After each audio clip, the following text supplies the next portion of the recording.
Thank you. Pane amai vabvunza ndinofunga chinhu chakaipa kuti tisa vanga vabvunza zvavo vamutsvangwa kuti ko iyo mari inombowanikwa mumastriti vanayo imomo vanoiwana kupi, ndivanani, vaitiza, asi ndichaansa nepandinogona.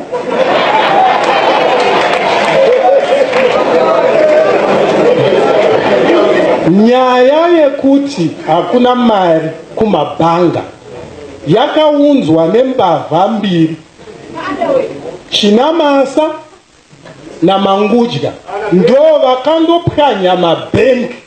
Kumabhengi kuna inonzi manostro accounts emabhengi, ndo vakandopwanya iwayo.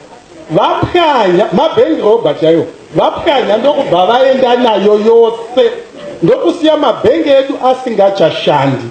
Mukaenda kuna 40th Street uko une US dollar unondowana mabond kana kupiwa yavanoti transfer.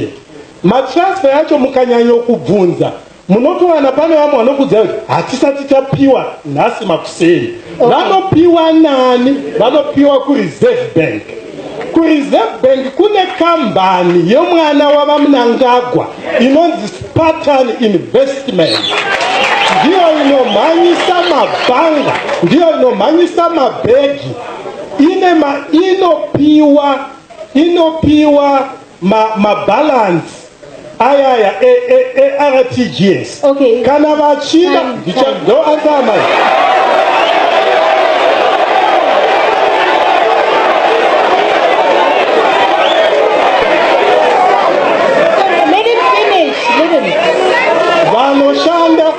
Vanoshanda kuReserve Bank vanoiziva kambani iyoyo kuti inonzi Spartan Investment haibatwi, inofamba. Order, please, order. You said you wanted to get him to finish, so let him finish. Inosevenza neimwe kambani inonzi Makanaka Investments yavapote vari kuzvishavani. Information iyi hatiiwane kumwe, ine docket iri ku-Anti-Corruption Commission nekumapurisa. Mwana wakabatwa navaMnangagwa votiza vachiinda uko waiva mwana wavo anonzi Tarirai David Mnangagwa, ndiye Chief Secretary weSpartan Investment.